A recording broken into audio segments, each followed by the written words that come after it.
It was a cruel twist of fate, diverging from the expected course. The plan was simple: file those divorce papers, vanish into the ether. Yet, everything changed when my father-in-law fell ill. The transformation in my husband was stark. I couldn't fathom what I was hearing when he declared, "Tom and I will split his inheritance. You'll get nothing. There's no provision for a wife incapable of tending to her own home." Speechless, I sought solace in the city hall to initiate the divorce proceedings. But there, a grim revelation awaited me. My name is Nancy, a 24-year-old homemaker, wedded to Tom, age 40. Ours was what they call a May-December romance, devoid of the cinematic enchantment, simply a twist of fate. Fate intertwined when I found employment in Tom's father's construction firm. The company's patriarch took a liking to me, repeatedly urging me to wed his son. The motive? Tom was to inherit the company's reins, but lacked suitable marriage prospects. The patriarch fretted over the company's future, fearing its demise without an heir. Having known my father through professional circles, Tom's father personally sought my hand in marriage. With a lineage steeped in construction, my family's business intertwined with theirs for generations. My father, recalling the aid Tom's father extended in his youth, couldn't dismiss the proposal outright. However, respecting the age gap, my father insisted on a courtship period. He wanted Tom and me to forge a connection before committing to matrimony. Tom, aware of the marriage's significance to his ascension, acceded to my father's terms. Thus, Tom and I embarked on countless dates, dinners, movies, and shopping excursions. Over time, our bond strengthened, convincing us that marriage was the natural next step. We were soon engaged. Yet, just as we embraced our impending union, Tom's father's health deteriorated, relegating him to the confines of the hospital. With Tom occupied by work and my mother unable to drive, the burden of caregiving fell squarely on my shoulders. As his fiancé, I found myself thrust into the role of caregiver for my ailing father-in-law in the hospital. My future mother-in-law wasted no time in reminding me of my impending duties as the family's caretaker, admonishing me for what she deemed subpar housekeeping skills, a glaring shortcoming for someone set to marry into the family. "Nancy, hurry. The morning visiting hours are ending. Take him," she barked, her tongue dripping with expectation. Despite feeling more like a servant than a prospective daughter-in-law, I obliged, plastering on a strained smile as I muttered assurances and rushed to start the car. Days blurred into one another as I tended to my father-in-law's needs. Then, one day, my mother-in-law proposed that I move in, citing the convenience it would afford in caring for him. Though it seemed premature, the thought of shuttling back and forth between my parents' home and the hospital weighed heavily on me. Reluctantly, I agreed, rationalizing that I would likely be moving in soon anyway. I had assumed our wedding would wait until my father-in-law's health improved, so why not formalize our union while I settled in? There were no whispers of Tom having past relationships, but living under the same roof with him revealed stark truths.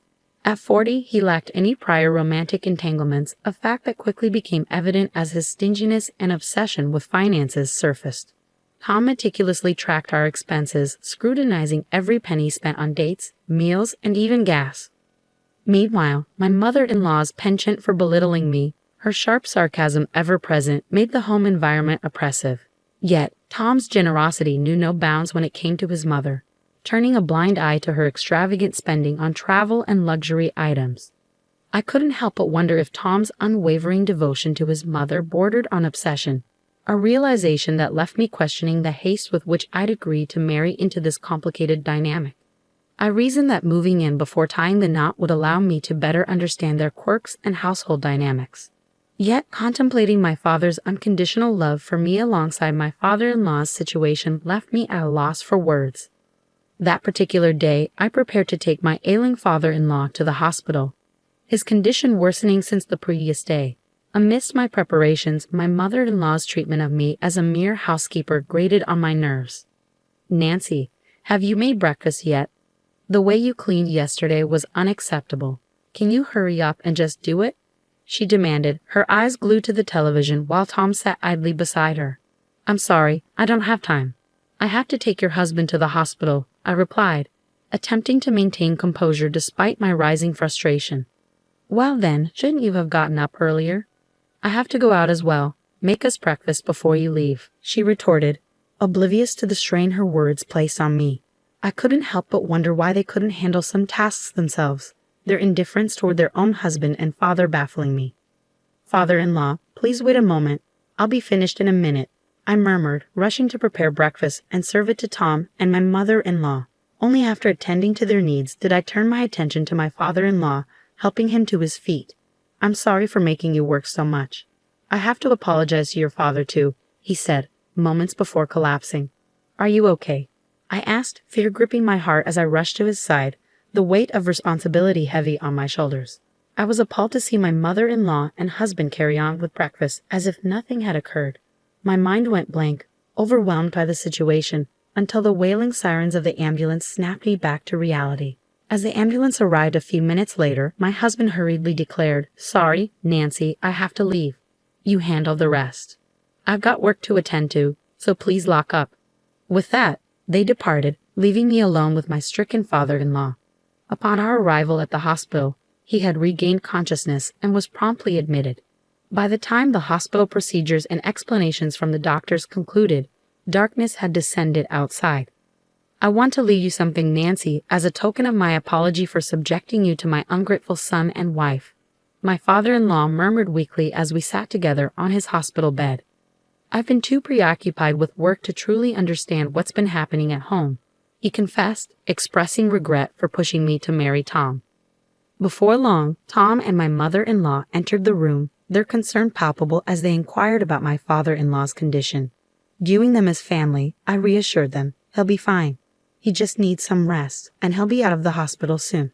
I recounted the doctor's prognosis to them, though it seemed that Tom's disapproval and my mother-in-law's disappointment were palpable, even if only in my perception. Days later, as I prepared to visit my father-in-law, both Tom and my mother-in-law handed me a document with green ruled lines, a divorce decree. "It's what you've been wanting all along, isn't it? To marry someone so much older than you. But your plan didn't work out," Tom sneered, revealing that he had overheard the conversation at the hospital. "My father intended to leave you a portion of his inheritance, but we won't give you a cent. Just go file for divorce and be done with it." He spat venomously, his words laced with profanity. I was dumbfounded. His sudden outburst caught me off guard. "What?" I stammered, struggling to comprehend the betrayal unfolding before me. Unfazed by my disbelief, Tom persisted, "Just go to the government office. We'll divide my father's inheritance equally. There's no one else to share it with, and there's certainly no money for a wife who can't even manage her own household." The words I heard were appalling. Despite my father-in-law's imminent discharge from the hospital, their conversation hinted at an expectation of his demise, sending shivers down my spine. "How can you be so heartless? He's your family. He'll recover when he comes home," I protested, trying to dispel the ominous aura. And their insinuation that I coveted their inheritance stung deeply. "Don't mock me with such accusations. Inheritance is the last thing on my mind," I retorted, seething with indignation. This marriage was never my desire to begin with. With determination, I rushed to the municipal office after completing the divorce papers. I needed to sever ties with these people, to extricate them from my life at once. But upon submission, the receptionist's perplexed expression hinted at an unexpected snag. My name didn't match their records. Confusion mounted until I provided my maiden name, which aligned perfectly. The realization hit me like a ton of bricks. We had never been legally married. As I saw answers from my mother-in-law, her nonchalant response was infuriating. "Oh, I completely forgot. I've had it all this time," she casually admitted, her lack of accountability infuriating. I couldn't hold back. "You deliberately withheld it, treating me like a servant. But now you jest as if it's a trivial matter." I lashed out, the frustration boiling over. Her laughter on the other end of the line only fueled my ire. It was clear she harbored no remorse. She needn't fret about her share of the inheritance, she chuckled, her words dripping with disdain. The sound of Tom's boisterous laughter grated on my nerves, fueling a simmering rage within me. I refused to let them get away with their deception. Calling my father, I implored him to accompany me to the government office.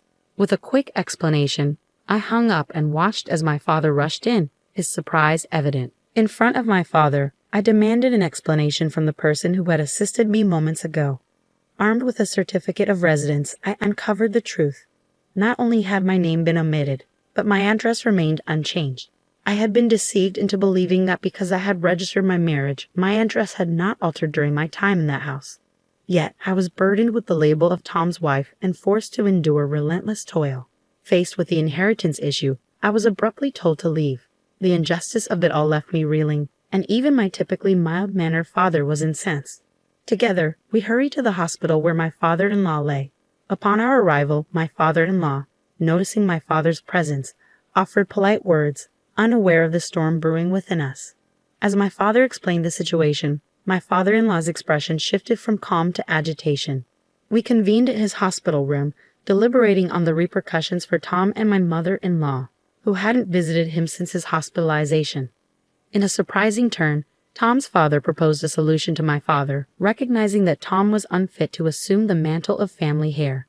He sought to entrust my father with the responsibility of safeguarding his business. Thankfully, the profitability of Tom's father's enterprise meant that a merger with my father's business would entail no loss. As long as the company endured in some form, Tom's father deemed it an acceptable outcome. Given Tom's character, customers and employees would likely depart if he assumed control, spelling doom for the company. In light of this, the choice was clear. Tom was not fit to lead. I made a decision, one that I believed was essential for our family's future. It was the most effective means to safeguard the company from falling into the hands of our less scrupulous relatives. Tom's father erupted into laughter, announcing his intention to divorce. She's so fixated on money that she spends her days indulging in luxury, neglecting her husband. She's getting what she deserves, he declared, seeking validation from my father and me. We exchanged knowing glances, silently acknowledging that this was a fitting retribution. The legal team and accountants my father had enlisted sprang into action the following day. After careful deliberation, it was decided to merge Tom's father's company with ours, retaining our family name. Tom, stripped of his vice presidency, was promptly dismissed, while a promising executive from our ranks assumed his position. The final decisions would await Tom's father's return to work, catching Tom and his mother completely off guard. Thus commenced the countdown to their downfall. 2 weeks later, my father-in-law made a full recovery and was discharged from the hospital. Accompanied by my father, I completed the discharge formalities and drove him home. Upon arrival, my mother-in-law was conspicuously absent, and Tom was immersed in his work as usual. Their callousness was palpable. Little did they know that the following day they would rue their heartless actions. Returning to my original workplace the next morning, I found a new vice president in place. Tom's father presided over a morning meeting, revealing the company's fate and the changes to come. Tom, clutching a termination letter, and my mother-in-law, holding a divorce decree, were left dumbfounded. "Dad, what's going on?" "What were you thinking?" Tom exclaimed, bewildered by the sudden turn of events. I was caught off guard by the sudden outburst. "I didn't hear about this. How could this be happening so suddenly?" "What were you thinking?" I exclaimed, bewildered by the turn of events. The entire conference room fell silent, shocked to see Tom and his mother-in-law ranting in front of everyone. But amidst the chaos, Tom's father remained composed. "That's exactly the kind of lunacy I was hoping for," he remarked with a smirk, eyes glinting with satisfaction. As soon as they caught sight of me, accusations flew. "It's you. You did something, didn't you?" "Just because you wouldn't get your inheritance," they accused, pointing fingers. "I didn't do anything. You guys started all this," I countered, growing increasingly frustrated by their baseless accusations. Sensing the tension, Tom's father intervened, his tone firm. "That's enough. You're disturbing the morning meeting. Both of you outside," he ordered, his gaze icy. Reluctantly, Tom and his mother-in-law were escorted out by nearby employees. Once they regained their composure, they sought forgiveness from both me and Tom's father. But I had no intention of accepting their hollow apologies, choosing instead to ignore them. Despite their persistence, they gradually stopped showing up at the company. Security measures were tightened, barring their entry, and they were asked to vacate their home by Tom's father. They now reside in a humble apartment near their former residence. Meanwhile, I've resumed a peaceful life as an office worker, while my father, still seething with anger, is preparing to file a compensation claim against Tom and his mother-in-law for their actions. Their lives have spiraled into despair, a stark contrast to the tranquility I now enjoy. It seems their reckoning has begun. And while I harbor no ill will, I won't extend a helping hand either. Perhaps they've learned the hard way that the way one treats others inevitably returns to haunt them.